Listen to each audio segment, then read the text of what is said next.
All right. Hey, everybody. It's me, Maggie Noe, host of the Maggie Noe Show. And today, I just wanted to ask if you guys have ever seen that fundraising method where somebody will paint a thermometer on a sign, and at the bottom of the sign at the bottom of the thermometer is $0. Usually a little sad face.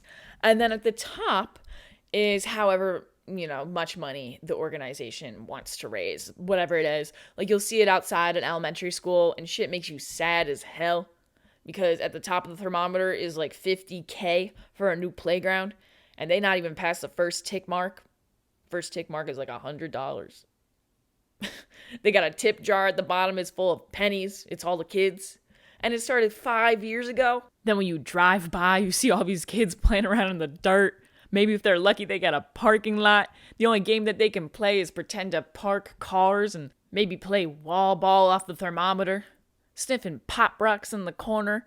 Like, shit is sad. But yeah, so the other day I saw a money thermometer. That's what I'm going to call it, a money thermometer. Outside a fire department. I was with my friend Sophia. Shout out, Sophia. You better fucking be listening.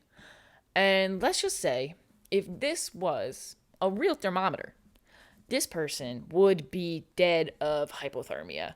And I'm driving by thinking, there are some places that should not need a money thermometer, okay?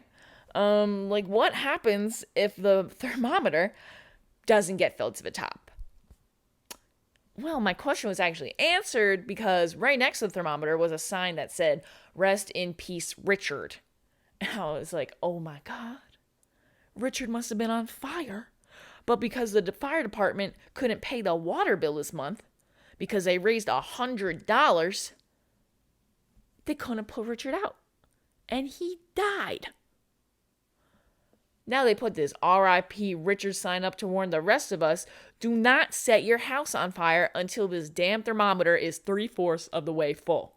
Until then, the fire department is on hiatus. Just imagine setting your kitchen on fire because you cooked your lean cuisine, your lean cuisine pad thai for too long. And now your house is on fire. And worse, your lean cuisine is burnt. And you call 911. Your mouth is burnt from trying to eat the pad thai while it was on fire. And the 911 lady picks up and goes, She takes a deep breath. Something like that, And she said, well, sorry, ma'am, but there aren't any tires on the fire trucks.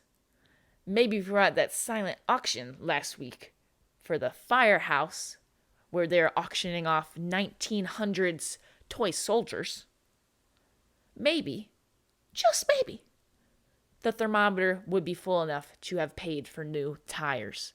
But unfortunately, the fire trucks are tireless and you're on fire. Life's tough. Maybe try stop, drop, and roll. Maybe try that. This is more of an advice hotline. But I bring this thermometer thing up because at the company I am employed by, we make protein powder out of crickets, some of you may know. I spam the customers with emails. That's part of my duty. That's part of my job. And as I was proofreading my email, naturally, after I'd already sent it to 700 people, I realized what I meant to write was food photographer. What I actually wrote was foot photographer. Which is the worst typo you could accidentally call somebody. I was trying to think of other names that would be worse that you could accidentally misspell and call somebody, but no. The worst name I could think of was pedophile, but I couldn't think of any words that are so close to pedophile.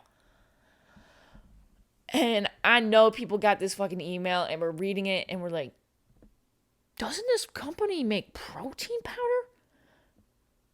I did get a few emails back seeing what our work is and what we do and if we were up for hire. And like I said, I bring this whole thing up because seeing as I'll be out of a job soon, I'm actually starting my own money thermometer. I'm raising money to buy a camera so I can become a foot photographer, which is more lucrative, one. And two, I already got 1 foot through the door because I got some of the names from the email list of people who are interested.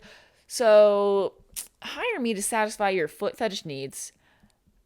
And yeah, that's all I got. I'm becoming a foot photographer because I'm getting fired. Oh well, it happens. It really does. Yeah, that was kind of a short one today, but that's because, I got a lot of anger pent up. I lit it all at once. Whatever. Hope you guys enjoyed. This has been the Maggie Noe Show. Let's hope I can keep this alive. Go donate to my GoFundMe and my money thermometer. I'll post that soon. All right. Adios.